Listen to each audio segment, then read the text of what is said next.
¿Cuál es la diferencia entre el alma y la vida del alma? Para responder esta pregunta vamos a leer Génesis capítulo 2, verso 7.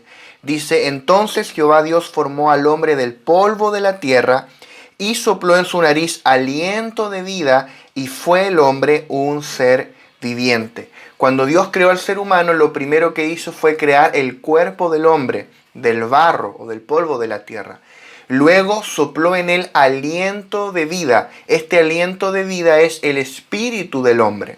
Y cuando el espíritu del hombre tocó el cuerpo del hombre, se formó un tercer elemento que es el alma del hombre. Por eso que acá cuando el apóstol Pablo cita este versículo y cita la versión griega, que es la Septuaginta, él dice, y fue hecho el hombre, Adán, un alma viviente, es decir, el alma fue formada, surgió cuando el espíritu del hombre tocó el cuerpo. ¿Y cuál es la función del alma?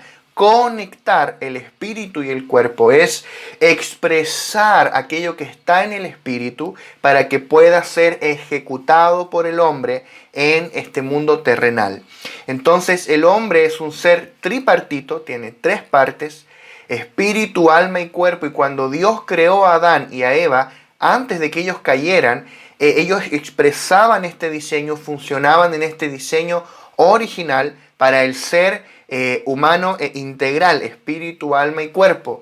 ¿Por qué el hombre necesitaba un espíritu? Porque Dios es espíritu. Para poder tener comunión con un Dios que es espíritu, yo debo ser un espíritu, debo tener un espíritu. Por eso, por medio del espíritu, Adán y Eva iban a recibir las instrucciones de parte de Dios de todo aquello que ellos tenían que hacer. Todo lo que Dios les estaba mandando para administrar el huerto, para labrarlo, para cuidarlo y para administrar de forma sucesiva también la tierra. Por otro lado, ¿para qué el hombre necesitaba un cuerpo? Para poder ejecutar en la dimensión terrenal esas instrucciones que Dios le estaba dando en el espíritu. Por eso necesitábamos un espíritu y también un cuerpo. ¿Para qué está el alma? El alma es el canal de conexión. Es como una tubería que conecta el espíritu y el cuerpo. Es un vehículo de expresión de aquello que Dios iba a depositar en el espíritu del hombre para que pudiera ser expresado y pudiera ser ejecutado. Entonces, por ejemplo, vemos que en el espíritu tenemos la intuición, la comunión y la conciencia. Por medio de estas facultades el hombre iba a percibir la voluntad de Dios, recibir las instrucciones que Dios le estaba dando, pero en el alma tenemos tres facultades diferentes a estas. Tenemos la mente, las emociones y la voluntad. Estas son facultades o atributos del alma. La mente o nuestros pensamientos, las emociones y sentimientos y nuestra voluntad. Entonces, por medio de esta alma, el hombre iba a darle forma, a darle expresión a aquello que Dios estaba depositando en su espíritu, para luego, por medio de su cuerpo y de su alma, poder ejecutarlo y expresarlo en la tierra. Entonces, el alma fue creada como un vehículo de expresión para aquello que estaba en el espíritu. El alma no fue creada como algo malo, sino que fue creado como un recipiente. Acá vemos el alma como recipiente para contener y para expresar aquello que Dios le estaba dando al hombre por medio del espíritu. Entonces Dios le iba a mostrar al hombre, quiero que vayas y hagas tal cosa, y por medio de el sentir del hombre, él iba a sentir lo que el Señor estaba sintiendo respecto a eso. Por medio de su voluntad, él iba a desear ir y hacer lo que Dios le estaba mandando. Y por medio de su mente, él iba a poder estructurar los pasos a seguir para realizar esa tarea. Entonces, el alma era un recipiente y era un vehículo de expresión. ¿Qué ocurrió? Por medio de la caída del hombre, el mal entró en el hombre, el pecado. La simiente del pecado entró en el alma del hombre. Entonces el espíritu humano murió con la caída, nuestro espíritu murió y el alma del hombre cobró vida propia.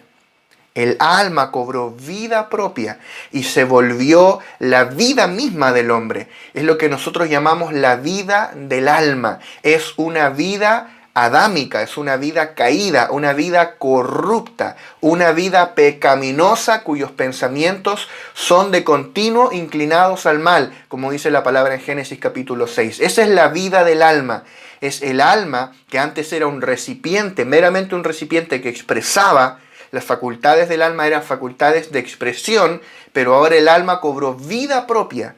Y es una vida caída, una vida pecaminosa. Y esta alma caída, junto con el cuerpo caído, formaron una confederación llamada la carne. Entonces la carne no es solamente el cuerpo, sino que es el cuerpo y el alma caídos.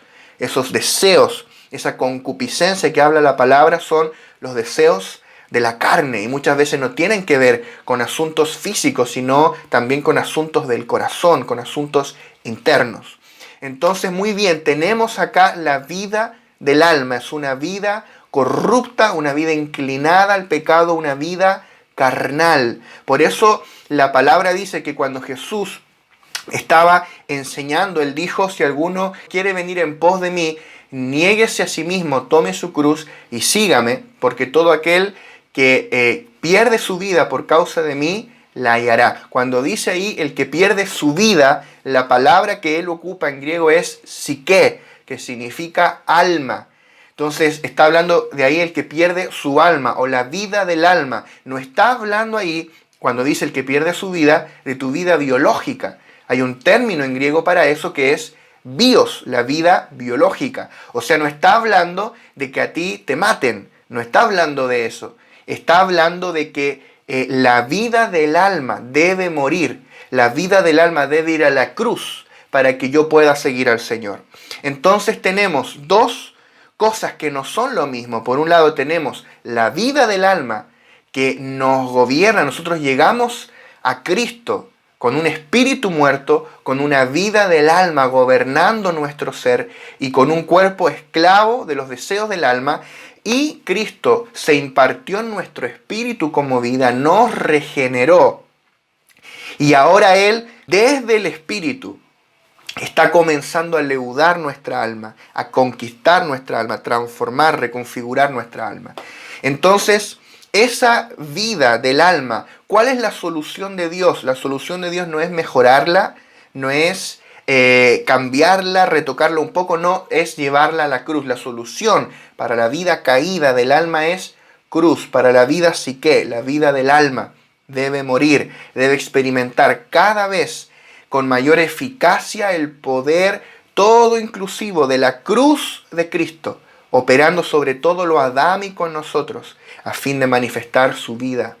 Entonces, mientras más esta vida del alma pasa por la cruz, mientras más es aniquilada por la operación del poder de la cruz en nosotros, como por medio del Espíritu Santo, la vida divina puede encontrar más espacio para crecer dentro de nosotros. Por eso que aplica con tanto sentido aquello que dijo Juan el Bautista en Juan 3:30, cuando dijo, es necesario que yo mengüe y que Él crezca. Esa vida caída, la vida de Adán, la vida de Esteban, debe cada vez menguar, como por medio del morir, por medio de la cruz, debe ir a la cruz para que se haga espacio en mi interior y la vida de Cristo me leude, la vida de Cristo crezca y sature mi alma y comience a transformar y a recuperar las facultades del alma como un vehículo de expresión. Porque cuando decimos que la vida del alma debe morir, que la vida del alma debe ir a la cruz, no estamos diciendo que el alma como recipiente deba ir a la cruz, que el alma como recipiente deba desaparecer. Porque muchas personas malinterpretan esto y creen que una persona espiritual es una persona sin alma, una persona sin emociones, una persona que no piensa, una persona sin voluntad. No, una persona espiritual tiene un alma. La diferencia es que su alma como recipiente, las facultades del alma ya no son gobernadas por la vida caída, sino que ahora son saturadas y leudadas por la vida divina y se vuelven a su propósito original, que es ser un canal de expresión de la vida de Cristo que está en el Espíritu. Como veíamos acá el propósito original en Génesis 2:7, donde el alma era un vehículo de expresión por medio de la vida de Cristo. Nosotros volvemos a ese propósito original en cuanto al alma. El alma deja de ser gobernada por esa vida caída, esa vida psique, esa vida del alma, y se vuelve un canal de expresión para que mi mente pueda expresar la mente de Cristo que fue impartida en mi espíritu, para que mi voluntad exprese la voluntad de Dios y para que mis emociones, mi sentir exprese el sentir que hubo en Cristo Jesús. De eso se trata, de recuperar el alma como un canal de expresión, de reconfigurar el alma, de conquistar el alma por medio de la vida divina.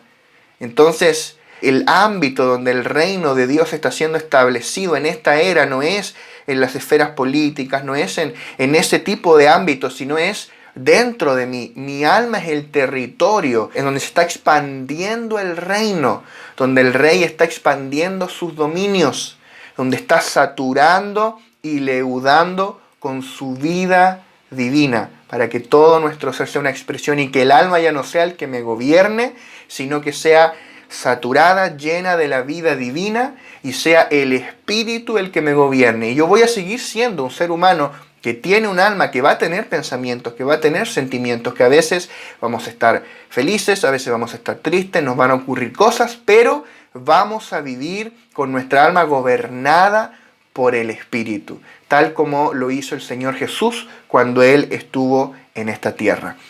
Un abrazo para todos, bendecidos.